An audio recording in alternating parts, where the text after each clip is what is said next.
Hey everybody, it's Dak here from Feed Boys, and welcome to my Vorkath guide. The goal of this guide, very basic. Teach anybody who needs some help on how to kill Vorkath for either just the quest kill, maybe you're trying to grind out your assembler, or you're actually trying to grind out Vorkath for a little bit of money.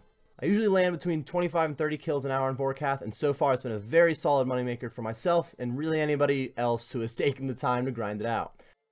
I'll start the guide with the requirements to kill Vorkath. Afterwards, we're going to talk about gear and inventory, then how to travel there. I'll then discuss the mechanics of the fight and go over what a typical trip looks like, and afterward, we can get into everyone's favorite part, the loot. Vorkath is definitely a high requirement moneymaker. First of all, you got to do Dragon Slayer 2, which is a difficult quest with high requirements too. Obviously, if you're in the middle of doing that quest for this guide, that's a little bit different. I suggest if you're grinding out Vorkath kills, though, to have 90 plus range. If you're just getting the quest kill, you could do it with more like 80 plus.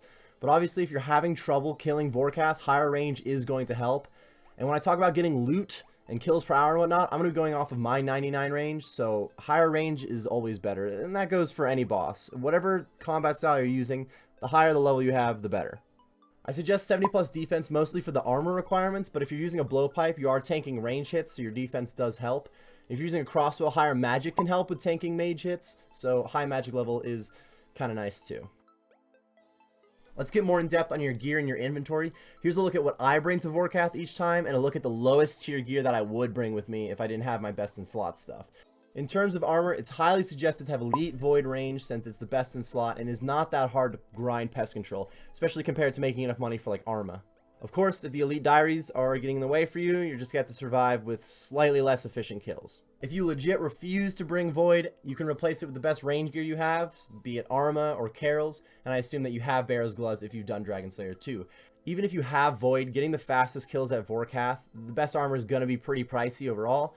So even with the second best gear, some money to spend will help you out in your pace of kill. The Salve Amulet is very powerful against Vorkath. You could use an Anguish or a Fury, but the Salve Amulet only requires the Haunted Mine quest, which shouldn't be an issue if you've done or are in the process of doing Dragon Slayer 2. And it's basically like being on task for Vorkath. If you're using the Dragon Hunter crossbow, you should bring Ruby Dragon and Diamond Dragon bolts, both enchanted of course. You're going to see that bolt switch in the inventory look in a minute. Any blessing will work if you're using a blowpipe for the extra prayer bonus.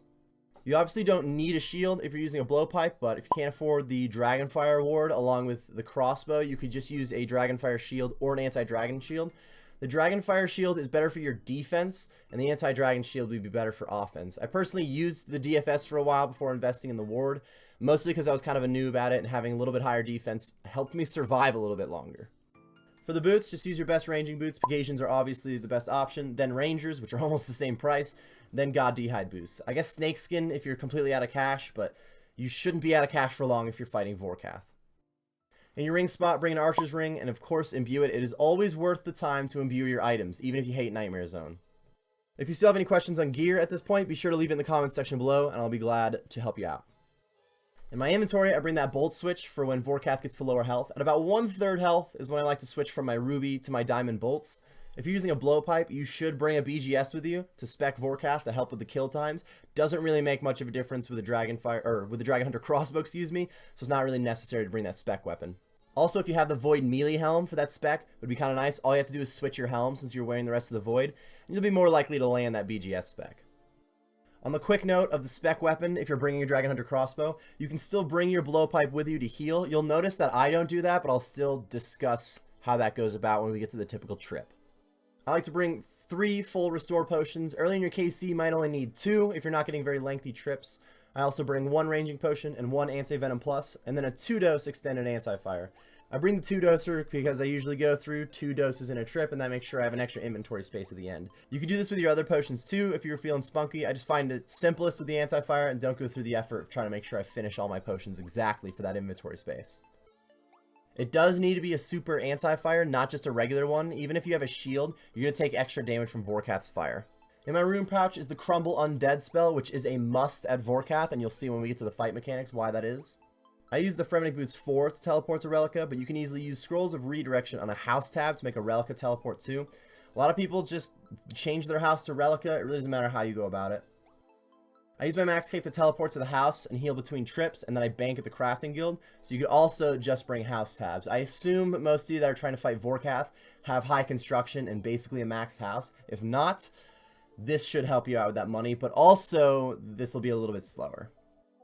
Any questions still on gear or inventory at this point, be sure to leave them in the comments section below. If you've completed Dragon Slayer 2, or you're in the process of it and you're going through a quest guide, I have to imagine you know how to get to Vorkath. But here is a quick look at the map with the 2 teleport spots that I mentioned before. I'm going to go ahead and talk about the fight mechanics instead of just going through a full fight quite yet. Here is a look at his regular attacks first.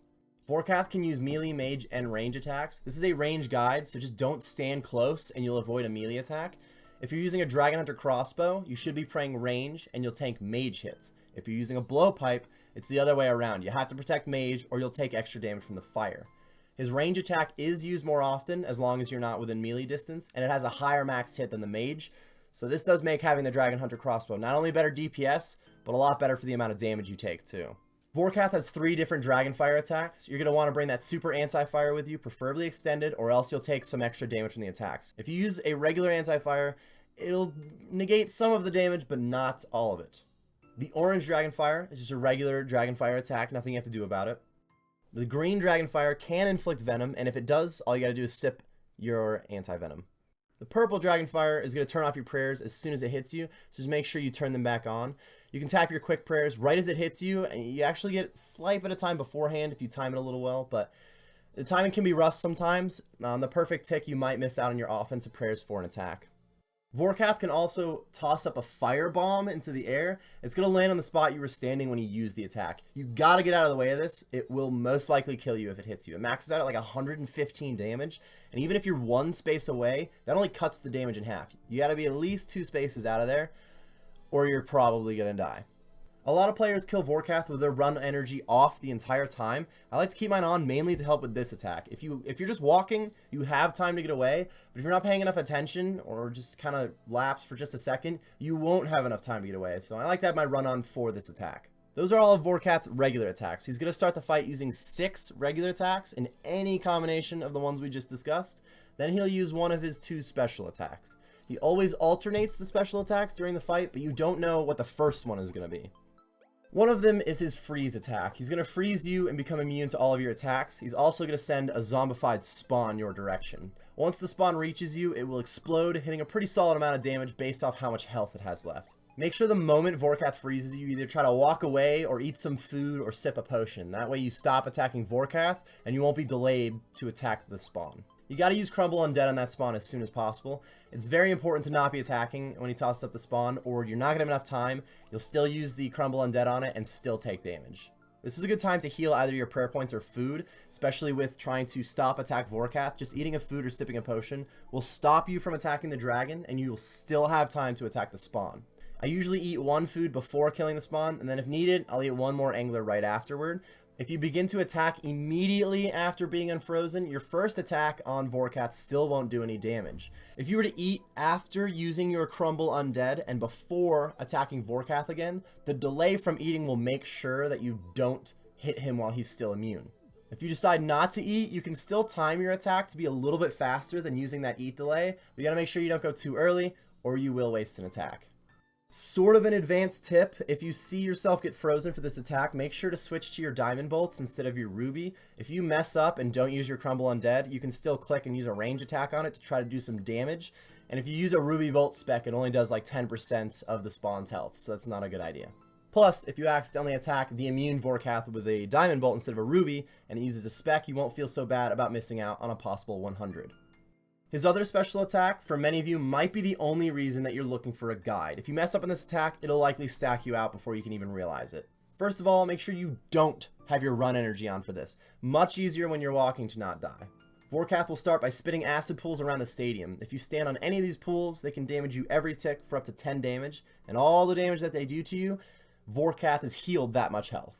Also during this time, Vorkath will be spitting fireballs at your location every tick, so you got to make sure you keep moving. If you stand in one spot for a single tick, you will take a lot of damage. You can take up to 40 damage with a fireball, and you can't take them. It'll always do damage to you, and I've never really seen it do under like a 26. It is advised early on to just walk it out during this phase instead of trying to attack. Of course, there is the Wook's Walk method, which I will talk about in just a second. But first, let's discuss the idea of walking. I want to quickly try to explain the idea of animation lag. Your character tends to get to the square that you're walking to before you actually get to see the animation of it walking there. You can notice this by the fact that when I walk in circles, if I click on a square every tick, I almost get to the point where I'm clicking behind myself because it takes an extra tick for the character to get to that spot. That's pretty important when you're trying to walk out the poison, and I will show you that right here.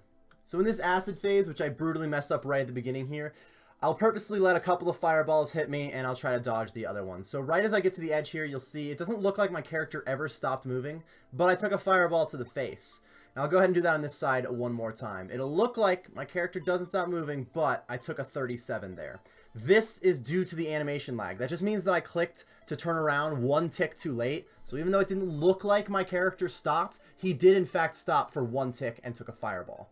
The solution to this is to make sure you click in the other direction a couple of squares before you actually get to the one you're headed to. If you're wondering how I have these green squares on the ground to show me where I'm walking, this is just a RuneLite plugin called Tile Indicators.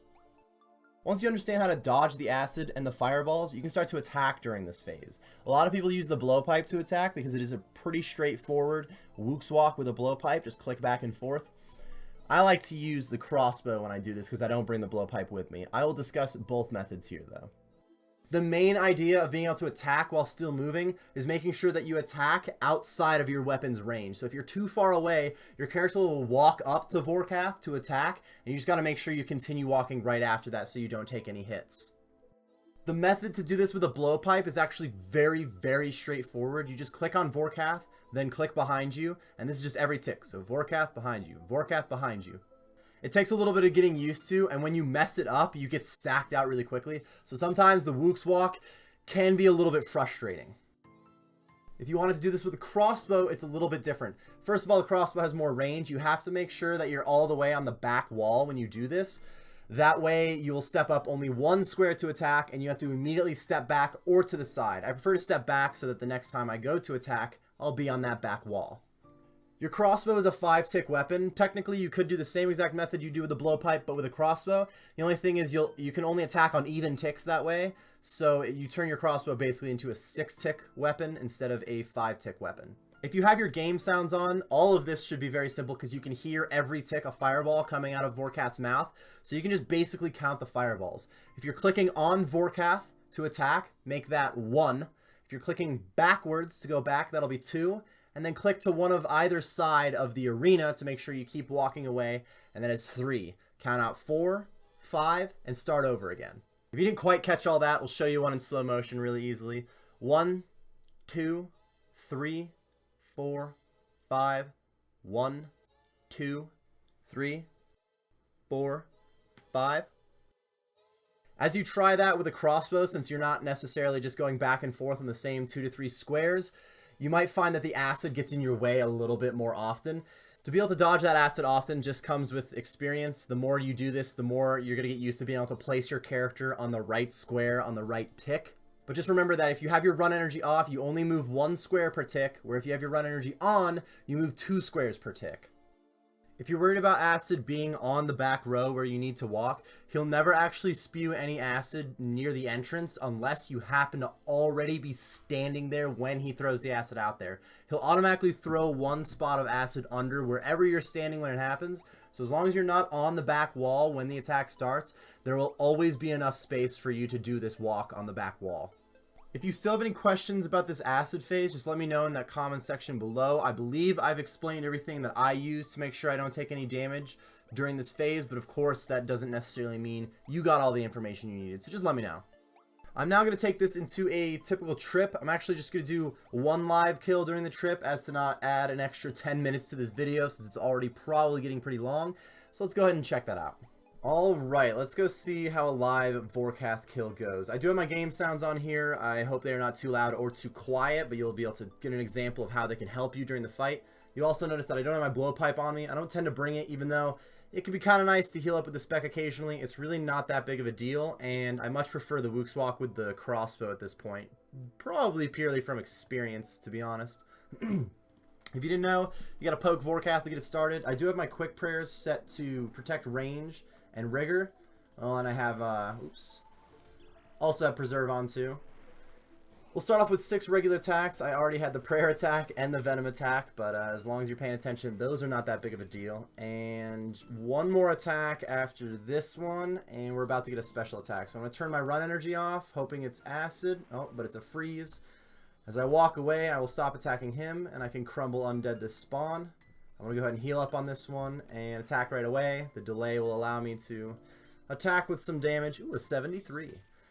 And we're so far so good. I now know that we have 3 more attacks until an acid phase, so I gotta be paying attention to that. It's kind of important to be able to run to the back wall right as he's spitting the acid up. If you're not paying full attention, you can see him do it. It's pretty obvious right here. He throws his neck back like so, and you've got plenty of time to get to the back wall. Now, I didn't really get to the back wall that quickly, so I won't get nearly as many attacks on this one. Hopefully you can hear how the fireballs help out too. You get to hear every single tick, so if you are counting out to 5, it's pretty easy to count to the fireballs.